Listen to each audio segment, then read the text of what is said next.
Now to our first conversation. Yesterday, we talked about the poultry industry in Nigeria, but today we're x-raying the baking industry as the price of a big jumbo size of bread has risen from about 1,000 naira in January to 1,400 naira in December 2023, with food inflation at about 32%, according to the National Bureau of Statistics. See the prices there. We see a sliced bread, 750 grams, moved from 700 naira in January to 1,000 naira, and the jumbo size, 1,300 grams, that moved from 1,000 naira to 1,400 naira. Big moves. We also see the cost of inputs also rising there. Let's unpack the industry now with Engineer Honora Emmanuel, President, Premium Bread Makers Association of Nigeria, joining us right here in the studio. Good morning. Great to have you, sir. Thank you, Ladi. Good morning, Ladi, and good morning, Nigerians. Compliments of the season. You know, next week, we're talking Christmas now. We're seeing, I don't know how much of a role bread, plays in Christmas, but everybody eats bread, definitely. And earlier this year, I believe in November, you had an outing, with your PBAN day out. And you guys you talked about a lot of things. Yes, we did. One of them, the cost of bread. We've seen how much it has risen, from January to now. Paint a picture. How are you guys navigating all of this? Ladi, thank you very much. We are in a very wonderful season. Yeah. Compliments of the season to Nigerians. I want to say it's been a tough year. It's been a very tough year. But in spite of the odds, we are still holding our heads high above waters. It shows to the resilience of Nigerians. But that resilience, for how long can it keep holding? Because the economy indicators, macro and micro, are not looking benign at all. They are not looking good. For us in the premium bread making industry and bakers generally, it's a deja vu situation. Between January and now, our cost has pentapled. You understand? Maybe increased in 5-10 folds. Capacity has dropped by as much as 70%. Okay, your bread counts and flour counts has dropped. Those that were doing maybe 100, 200 bags before, they are struggling with 25, 30 bags. All of this is a accumulation of what? No money in people's pockets. Nigerians are being drawn into poverty on a daily basis because of the economic vagaries that we find ourselves in Nigeria. It's been a very, very tough one for my members. It's been a very, very tough one for our industry. It's been a very tough one, I believe, for most Nigerian industry, especially those that are in the manufacturing sector, because our own case is very peculiar. You wouldn't believe it. We're sounding like broken records. We've written to the President, Commander-in-Chief of the Armed Forces, President Bola Ahmed Tinubu, on our plight as industry. We've written to the Senate President. We've written to the Speaker, House of Reps. We've even written to the National Security Advisor, because bread is a security issue. And we've written to the Minister of Trade, Industry and Investment. You understand? But up till now, I think 2-3 months ago, we've not had anything from either. No response. No response even whatsoever. At the subnational level? No, at the subnational. The subnational, of course, most of the things that has to do with bread is import dependent. You understand? As we are talking, was it last week Sunday, the importation of the cost of importation increased, and it's going to lead to maybe 15 to 20% poverty rate from January. Why do I say so? You clear before, in a dollarized economy as ours, you were clearing at 855. Suddenly, CBN jacked it up to 955 to clear. If I want to bring in those that are bringing it for us to buy, yeast is one of our raw materials. Ascorbic acid is another. Softener is another. Margarine is another. All of these things are not produced in Nigeria. Even the wheat that you use in the millers use in manufacturing their flour is not produced in country. You understand? You can't grow wheat in the country, despite the fact that 15 states can grow it in Nigeria. So, in January, I don't know what it's going to look like.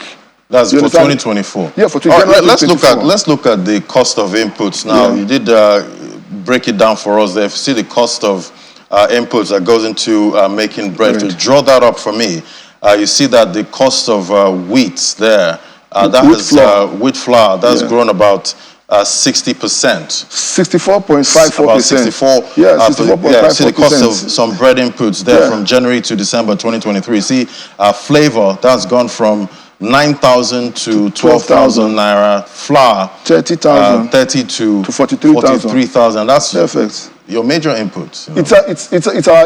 It's our major input. It takes about 65 to 70% of our needs and our recipe, followed by sugar. Okay, and nobody's even talking about the energy cost. That is killing. Before now, we weren't even looking at diesel as one of those things that is a big hitter.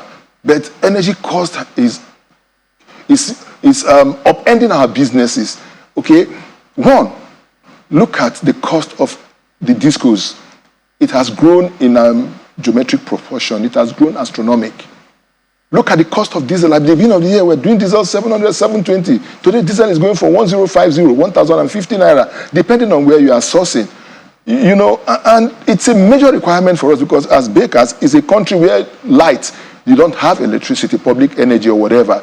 So either you are generating yourself, using diesel to power your gen sets, you're using diesel to power your burners that bakes the bread in the oven.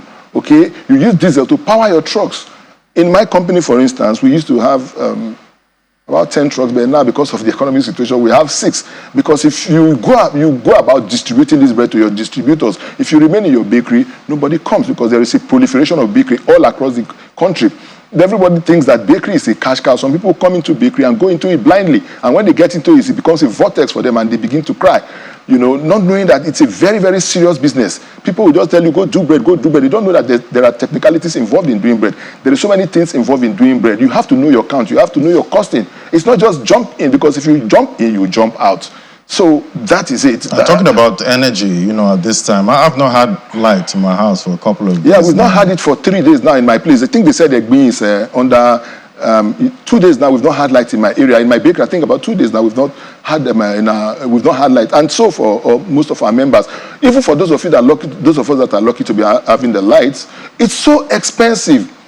You know, people pay up to 2-3 million as a monthly bill. My members. You understand? Small businesses, I mean, bakery is a minor small business. No matter the scale you want to place it on, it's a small business. Yes, there could be so many scattered across the country and all that, but it's still a small business. But looking at the rising costs of most of your inputs now, it seems everything still comes to the currency exchange. Forex, dollars, you know, at this point. That is the major it's a killer issue that's hitting your industry. It is. You know, at this time. So it looks like if we can get some stability, you know, when it comes to the Forex market, the Naira, you know, strengthens, that would make imports cheaper. It will. It will. And not only that, it makes imports cheaper, but at the end of the day, too, you must be working in country to see how you can domesticate these things, to ensure that these things are produced in country. You cannot be shipping out jobs, for crying out loud. For everything you import into Nigeria, you are shipping out jobs to those countries. All right? How is it that we can't do basic things as ascorbic acid? How is it that we can't manufacture basic things as bread improvers? How is it that we cannot manufacture basic things as yeast? We can't even grow it in country, and yet the government is collecting 15% import development levy for every shipment of flour that comes into the country. That means for every bread you eat in Nigeria, 15% of it goes into that. All right? We've called on the government, remove this. Let us place a moratorium on, let the government, the federal government, I'm talking about the federal government, place a moratorium on with importation levy for now, because the situation is critical for businesses. Place a moratorium on it, maybe 2-3 years, so that there can be some stability in that space. Once there is a stability, then there is going to be some kind of excess funds. Monitor the millers and ensure that this thing cascades to the wheat levy, to the manufacturers. Those funds are supposed to be used to develop. Yeah, they are meant to be used to develop wheat, but it's not being, production. Yes, it's not being used to do that. It's not being. 15 states can grow wheat in Nigeria, in the northern part of this country. 15 of them. Okay, we do in Nigeria. Our wheat requirement is 5.7 million metric tons every year. Actual consumption is about 5.12 million metric tons. But Nigeria cannot produce 300,000 metric tons. So you look at the gap. the gap between 5.12 and 300,000 at the most that they've been able to do. And this is a country that can do well over that. In sub-Saharan Africa, Nigeria is the second largest consumer of wheat flour or wheat-based products outside Ethiopia.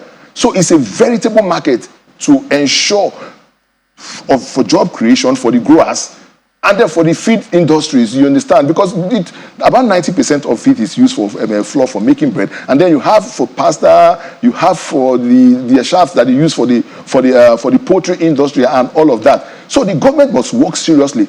Former President Jonathan initiated the idea. I think it was in June in 2012. Yeah, if my memory gets me right. That it was supposed to be a stopgap, that's the Wealth Development Levy. But every government that has come in since between then and now, okay, has been using that money. I don't know what they use it for. It is domiciled in the So the industry is not benefiting. We are not benefiting from it. You know, the last time, there was even the time that President Tinubu traveled to Onga, to our consternation as an industry. They pulled out 500,000 from that money for the Onga trip. It was there everywhere. It was there all over. When that their memo leaked, we saw it there and we were aghast. Why using the money? Why not use that money to grow the industry? Why use it for hunger? Why the presidency using the money? Can't they source the money from their own subheads?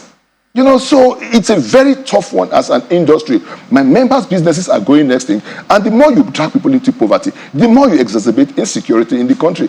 Nigeria is contending with insecurity across the 6 geopolitical zone.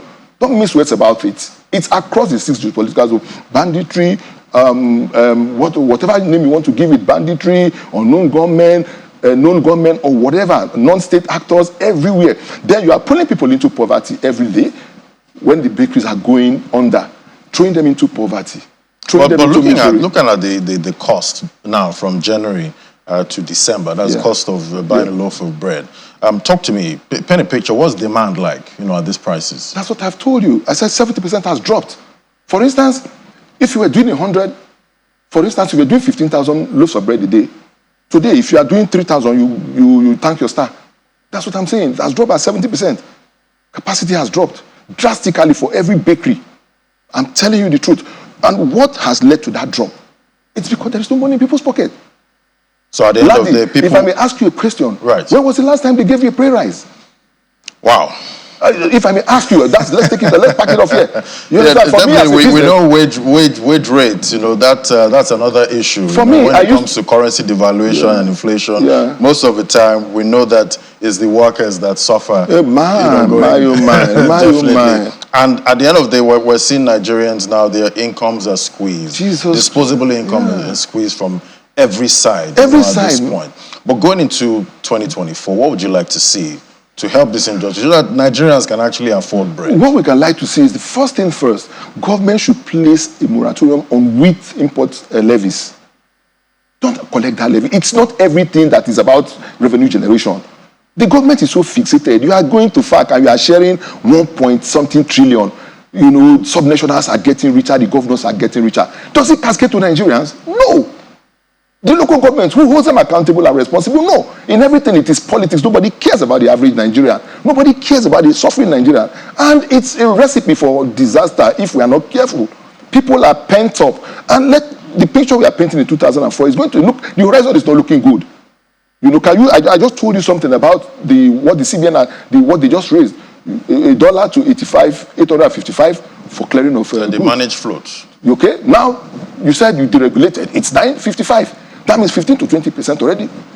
A problem for industries. You understand? So the government must look at those things and fix a particular rate. The I&E windows, they are saying I&Es. Most people still source their money from the parallel market. Does the bank give you? The bank doesn't even give. Do they give? You are a business reporter. Do your in-depth analysis and do your investigations. Do they give the manufacturers? Because we ask them, we interface with them. You were in our program when we did the day out. And we got all the stakeholders into a one-stop shop where we discussed about the industry. We try to find out from them. It's a situation of, it's a bad one for each and every one of them. So what is happening to the FX? Is it round tripping they are doing with it? Who does the bank give the money to? And it kind of a dollarized economy. Why are we not managing our FX? Why deregulate it? And it doesn't help that we import almost virtually everything. Everything. All your inputs are imported. Yeah. How's your association looking at, sourcing within? Well, what kind of conversations? That's why we are begging the federal government. We are appealing to them to ensure that some of these things are domesticated in country. Let us use the money we have that they've collected from the 15% wheat development levy, use it to pursue aggressive wheat development. There is a wheat research institute somewhere in Jigawa State. Partner with IITA, get the hybrid of seedlings or the wheat that you need to grow. Our own wheat here grows in the dry season. You understand?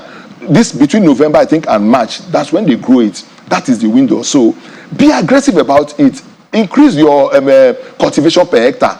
Okay, there is land, there is arable land in the north, in these 15 states. Ensure you increase, encourage them, get extension services to them, do that, and then show up gradually. Give yourself maybe a 5 years plan, medium, short, and long-term projections.